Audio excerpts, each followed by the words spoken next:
Hey everyone, close your eyes for just a moment and feel into something you might not be letting yourself believe. What if, right now, in this exact moment, there's someone whose entire nervous system reacts when they see you, whose breath catches, whose thoughts scatter, whose carefully constructed composure completely dissolves in your presence? Someone who looks at you and sees something that makes every other option disappear. What if the way you see yourself and the way someone else sees you are completely different universes? And what if their universe is the truer one? Welcome back. It's Anna. And tonight we sit with the mystery of being desired in ways we don't realize. When someone's attraction to you is so consuming, they can barely function around you, but you have no idea. When you walk through your life thinking you're ordinary while someone else is watching you like you're magic, when their want is loud but you can't hear it yet, let me illuminate what might be alive in the hidden chambers of someone's awareness right now. There exists in this present moment, in the consciousness of someone you know, an experience of you that you're not privy to, an internal movie where you're the main character, a constant presence in their mental landscape, a gravity they can't escape even when they try. In the ancient understanding of desire and beauty, we know that attraction isn't just about physical appearance, it's about essence, about the way someone moves through the world, about qualities that can't be photographed but can absolutely be felt, about a particular combination of traits that makes one person absolutely captivating to another, even if the rest of the world doesn't see it. Some souls carry a beauty they're completely blind to. They focus on their perceived flaws while someone else is mesmerized by the exact things they wish they could change. They think they're too much or not enough while someone else is thinking they're perfect exactly as they are. You might be exactly that kind of blind to your own impact, walking through your life not realizing that when you laugh, someone's heart speeds up. When you speak, someone hangs on every word. When you enter a room, someone's entire energy shifts toward you like a plant toward sun. And this person, they might want you in ways that terrify them, in ways they don't know how to express, in ways that feel too big and too consuming to trust. Let me speak into what intense desire looks like from the inside of the person feeling it. This reflection invites you to consider, is there someone whose behavior around you seems slightly off in ways you haven't been able to name? There's a particular quality to how people act around someone they want badly. They become different versions of themselves, more nervous maybe, or overly controlled. They either talk too much or go completely quiet. They either seek reasons to be near you or create distance to protect themselves from the intensity of wanting. In the language of attraction and self-protection, we understand that strong desire often creates contradictory behavior. People want to be close, but they're afraid of their own wanting. They seek connection, but they panic when connection gets real. They move toward and then away in patterns that look confusing from the outside, but make perfect sense from inside the chaos of overwhelming attraction. It's possible someone in your current reality is displaying exactly these patterns around you, and you might be interpreting their behavior as disinterest or confusion, when actually it's the opposite. When actually they want you so much they don't trust themselves. When actually their distance is them managing desire that feels too powerful to show directly. Some people experience attraction as something they need to control, especially if they've been hurt before, especially if vulnerability feels dangerous, especially if wanting someone this much means giving them power to destroy them. You might be the object of exactly that kind of control desire right now. Someone might be working very hard to seem casual when inside they're anything but. trying to appear unbothered when actually they think about you constantly, maintaining distance when actually they want to collapse that distance completely. This reflection invites you to consider, has anyone seemed to be trying too hard to act normal around you? Let me speak to what you are so beautiful to them actually means. There's a way someone can look at you and see things you've never seen in yourself, can notice the exact moments when your face comes alive, can catalog the particular way you move your hands when you're excited, can memorize the sound of your voice in different emotional states, can find beauty in gestures you don't even know you make. In the deep seeing that happens with genuine attraction, people notice everything. The way light hits your face, the expressions that cross your features too fast for most people to catch, the particular quality of your energy when you're fully yourself versus when you're performing.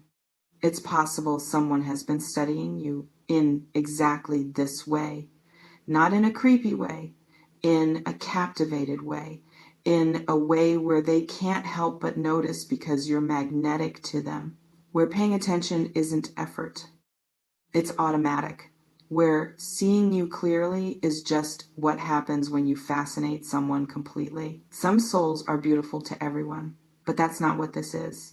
This is about being beautiful to someone, about the specific alchemy that happens when your particular essence meets someone's particular attraction, about being exactly what someone has been unconsciously looking for without knowing they were looking.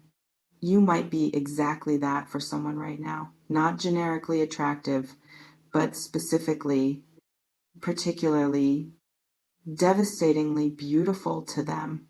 Beautiful in ways that matter to them, even if those same qualities wouldn't matter to someone else. And they might see you with such clarity, such genuine appreciation, that if you could see yourself through their eyes for even 5 minutes, you'd never question your worth again. This reflection invites you to consider, what if someone sees beauty in you that you've been trained not to see in yourself? Let me illuminate what they only want you means in the landscape of real human experience.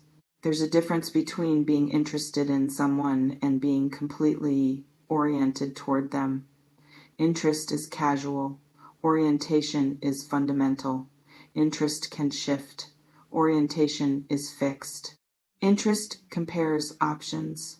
Orientation knows there are no other options. In the profound territory of singular desire, some people experience a clarity that's almost uncomfortable. They look at their options and only one person makes sense. They try to be interested in others and keep coming back to the same person. They attempt to move on and discover that moving on isn't actually possible because this one person has become the standard by which everyone else is measured and found wanting.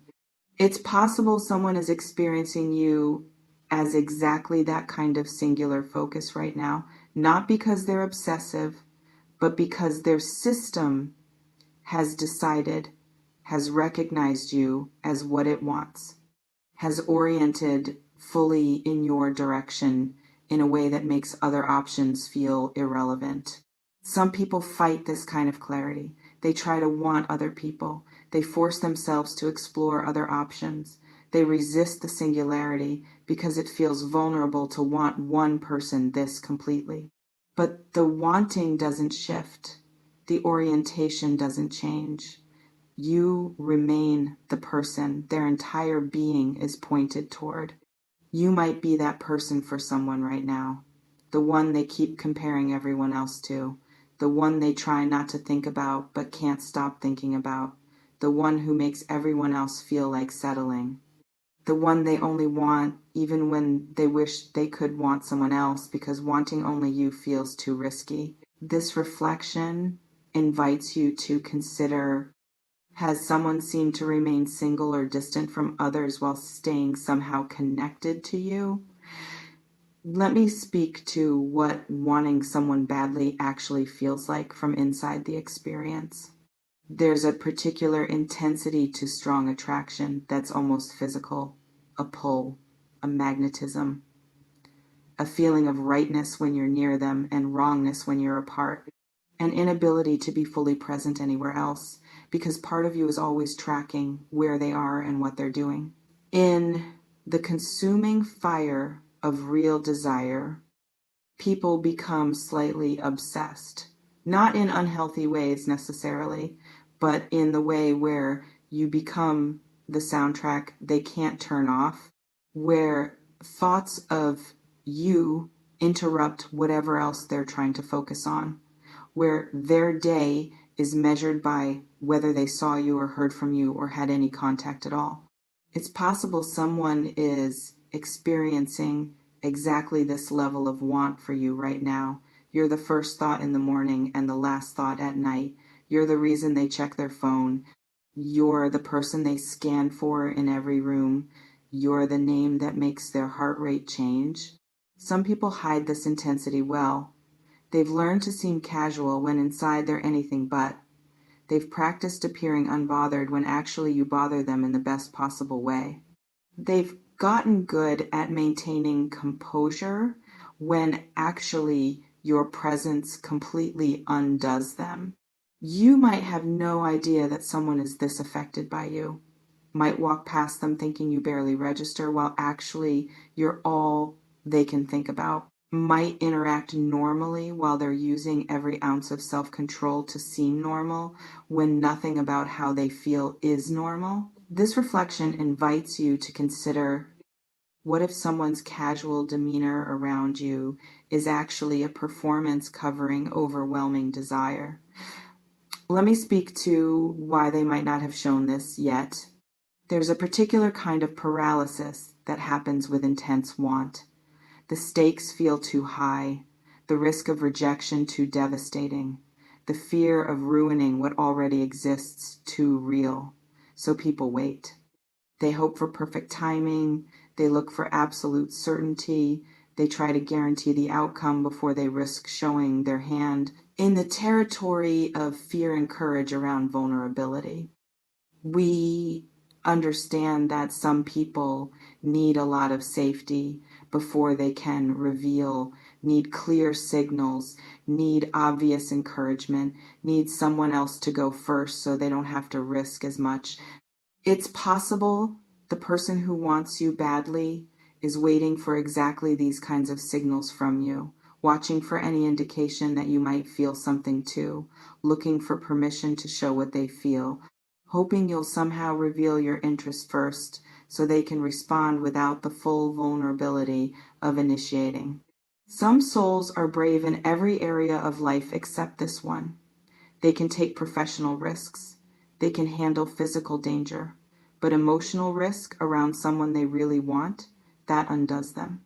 That turns them into someone who hesitates and second guesses and talks themselves out of honesty over and over. You might be dealing with someone who operates exactly that way, who wants you intensely but is terrified of that wanting, who sees you clearly but can't speak what they see, who knows you're what they want but doesn't know how to bridge the gap between knowing and saying.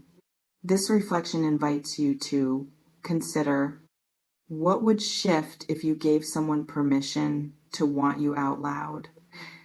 Let me illuminate what you might need to understand about your own desirability.